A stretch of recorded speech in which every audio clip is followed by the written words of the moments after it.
Vande Bharat express का नाम सुनते ही सबसे पहले दिमाग में क्या आता है? जाहिर है, इसकी रफ्तार। लेकिन आज हम सिर्फ स्पीड की बात नहीं करेंगे, बल्कि उस जबरदस्त टेक्नोलॉजी के बारे में जानेंगे जो इसे इंडियन रेलवे के लिए सच में एक गेम चेंजर बनाती है। कहा जाता है कि ये ट्रेन सिर्फ तेज नहीं बल्कि ज्यादा स्मार्ट भी है। पर इस स्मार्ट होने का असल मतलब क्या है? चलिए आज इसी सवाल का जवाब ढूंढते हैं। देखिए, सबसे बड़ा और बुनियादी फर्क है इसके डिजाइन में। हमारी जो पारंपरिक ट्रेनें होती हैं उनमें एक बहुत शक्तिशाली इंजन होता है ना, जो आगे लगकर पूरी ट्रेन को खींचता है। लेकिन वंदे भारत वो एक ट्रेन सेट है। यहाँ पावर किसी एक इंजन में नहीं बल्कि कई डिब्बों में बटी हुई है। सोचिए, लगभग आधे डिब्बों के पास अपनी खुद की मोटर है। और यही डिजाइन का फर्क इसे आप कह सकते हैं एक बिल्कुल नई नस्ल की ट्रेन बनाता है। तो ये ट्रेन सेट चीज क्या है? आसान भाषा में समझे तो ये एक ऐसी ट्रेन है जो खुद चलती है। मतलब इसे खींचने के लिए कोई अलग से इंजन नहीं चाहिए। पावर हर दूसरे तीसरे डिब्बे में मौजूद है, अपनी मोटर के साथ। और इसी डिजाइन का सबसे बड़ा फायदा ये है कि ट्रेन बहुत तेजी से रफ्तार पकड़ती है और उतनी ही तेजी से रुक भी सकती है। अच्छा, एक और बड़ा अपग्रेड है इसकी मोटर टेक्नोलॉजी में। पुरानी ट्रेनों में अक्सर डीसी ट्रैक्शन मोटर्स इस्तेमाल होती थीं, लेकिन वंदे भारत में हैं मॉडर्न एसी ट्रैक्शन मोटर्स। अब एसी मोटर्स का फायदा क्या है? एक तो इन पर कंट्रोल बहुत बेहतर होता है, ये ज्यादा भरोसेमंद होती है, और हाँ, इनका मेंटेनेंस भी काफी कम होता है। तो ठीक है, ये तो समझ आ गया कि ट्रेन में मोटरें हैं, लेकिन इन मोटरों को चलाने के लिए इतनी सारी बिजली आती कहाँ से है?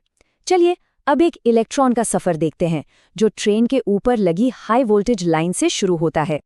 25,000 वोल्ट्स, जी हाँ, इतनी जबरदस्त हाई वोल्टेज पावर खींची जाती है ऊपर लगी तारों से, जिसे हम ओएचई या ओवरहेड इक्विपमेंट लाइन कहते हैं। सारा खेल यहीं से शुरू होता है। आपने ट्रेन की छत पर वो जी शेप का एक आर्म देखा होगा जो ऊपर तार से चिपका रहता है? उसे कहते हैं पेंटोग्राफ। इसी का काम है उस 25,000 वोल्ट की पावर को इकट्ठा करना। तो पावर ट्रेन के अंदर आती कैसे है? ये 3 स्टेप्स में होता है। सबसे पहले पेंटोग्राफ ऊपर 25 केवी लाइन से कनेक्ट होता है। इसके बाद एक वैक्यूम सर्किट ब्रेकर, जिसे वीसीबी कहते हैं, वो काम करता है। इसे आप एक बहुत बड़ा और सेफ स्विच समझ सकते हैं। जैसे ही ये वीसीबी क्लोज होता है या कहें कि ऑन होता है, बिजली का फ्लो ट्रेन के हाई वोल्टेज सिस्टम में शुरू हो जाता है। तो चलिए, पावर ट्रेन की छत तक तो आ गई, अब इसका सफर शुरू होता है ट्रेन के फर्श के नीचे की दुनिया में। ये जो डायग्राम है, ये एक तरह से पूरे पावर सिस्टम का मैप है। आइए इसी के सहारे हम बिजली के रास्ते को फॉलो करते हैं, ऊपर से लेकर एकदम नीचे तक। तो 25,000 वोल्ट का पहला स्टॉप है मेन ट्रांसफार्मर। ये ट्रेन के एक ट्रेलर कोच यानी टीसी के फर्श के नीचे लगा होता है। अब इस ट्रांसफार्मर का काम बड़ा मजेदार है। ये उस 25,000 वोल्ट की एसी पावर को लेता है और उसे 2 हिस्सों में बांट देता है। एक हिस्सा, जिसे ट्रैक्शन वाइंडिंग से पावर मिलती है, वो जाता है सीधा ट्रेन की मोटरों को चलाने के लिए। और दूसरा हिस्सा, जिसे ऑक्सिलरी वाइंडिंग कहते हैं, वो जाता है ट्रेन के अंदर की सुविधाओं के लिए, जैसे लाइट्स, एसी और हमारे मोबाइल चार्जिंग सॉकेट्स।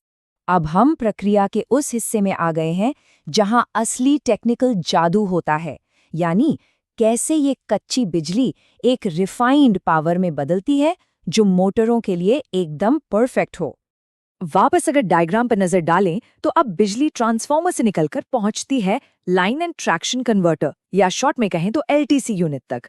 आप इसे इस पूरे पावर सिस्टम का दिमाग कह सकते हैं। यहाँ पावर का कन्वर्जन 3 स्टेप्स में होता है, समझिए। स्टेप 1, लाइन कन्वर्टर ट्रांसफार्मर से आई हुई एसी पावर को लेता है। स्टेप 2, फिर ये उसे एक स्टेबल डीसी पावर में बदल देता है, बिल्कुल वैसी पावर जैसी किसी बैटरी से मिलती है। और स्टेप 3, अब ट्रैक्शन इन्वर्टर इस डीसी पावर का इस्तेमाल करके एक बिल्कुल नई, एकदम कंट्रोल्ड एसी सप्लाई बनाता है। यही वो पावर है जो आखिर में मोटर्स के पास जाती है। देखिए, ड्राइवर मैनुअल में इसे थोड़ा टेक्निकल तरीके से बताया गया है, पर इसका सार ये है कि इस काम के लिए आईजीबीटीज जैसी एडवांस्ड इलेक्ट्रॉनिक्स का इस्तेमाल होता है। अब ये आईजीबीटीज क्या है? इन्हें आप बहुत ही तेज, सुपर फास्ट ऑन ऑफ होने वाले स्विच मान सकते हैं, जो बिजली के फ्लो को बड़ी बारीकी से कंट्रोल करते हैं। तो अब हम इस सफर के आखिरी पड़ाव पर हैं, जहां बिजली आखिरकार गति में बदल जाएगी। और बिजली का अंतिम डेस्टिनेशन है एसी ट्रैक्शन मोटर्स। यही वो जगह है जहाँ सारा कमाल होता है और पहिए घूमने लगते हैं। हर मोटर कोच में, यानी वो कोच जिसमें मोटर लगी है, ये कंट्रोल्ड पावर सीधे ट्रैक्शन मोटर्स में जाती है। ये मोटर्स एक्सल को घुमाती हैं और बस ट्रेन आगे बढ़ने लगती है। ठीक है, तो हमने ये सारी जटिल इंजीनियरिंग तो समझ ली, पर सवाल ये है कि इसका फायदा क्या है। चलिए इसे संक्षेप में जानते हैं। ये टेबल पूरी कहानी साफ कर देती है। देखिए, जो डिस्ट्रीब्यूटेड मोटरिंग है, यानी कई डिब्बों में मोटर होने का सिस्टम, उसका सीधा नतीजा है तेज रफ्तार पकड़ना और तेजी से ब्रेक लगाना। मॉडर्न एसी मोटर्स का मतलब है ज्यादा भरोसा और कम मेंटेनेंस, और जो एडवांस्ड कन्वर्टर्स हैं वो बिजली का सही इस्तेमाल करते हैं, जिससे सफर बहुत स्मूथ और आरामदायक हो जाता है। तो असल में ये टेक्नोलॉजी सिर्फ एक ट्रेन तक सीमित नहीं है, ये भारत में रेल यात्रा के भविष्य का एक ब्लूप्रिंट है। और ये हमें एक बड़े सवाल पर लाकर छोड़ देती है कि ये टेक्नोलॉजी आने वाले कल में और क्या-क्या मुमकिन बनाएगी।